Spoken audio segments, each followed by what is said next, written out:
The Scorpion. Was it named after a dodgy German rock band, a character from Mortal Kombat, or that tattoo your tough mate had done on holiday in Greece, which is actually a girly tattoo for the star sign Scorpio? The ingredient lineup.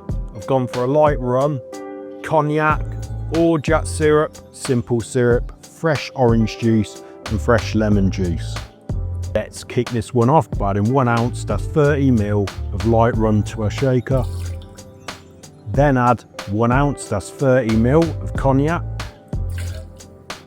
Add half an ounce, that's 15 ml of fresh orange juice.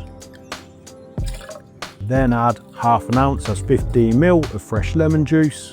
Half an ounce, that's 15 ml of simple syrup. Lastly, add 1/4 ounce, that's 7.5 ml of Orgeat syrup. Add ice and shake for around 10 to 15 seconds. The Scorpion was thought to have been created in the 1930s in Honolulu, Hawaii.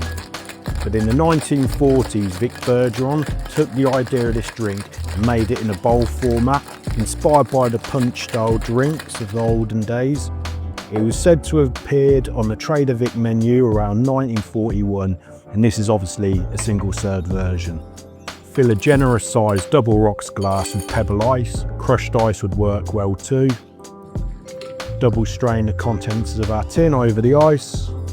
Top with a couple of more scoops of ice.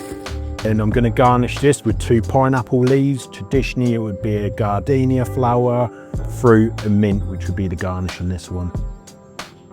The taste test. As you'd expect, has the sweetness of a hallmark tiki drink. The orange and the lemon juice brings that citrus freshness that you always need when working with syrups. The rum and the brandy gives it a complex booziness, which gives the cocktail a nice punch. But it is a busy cocktail, but in a good way. I like this one. I'm going to try this a lot more in the future and perhaps try it in that bowl format.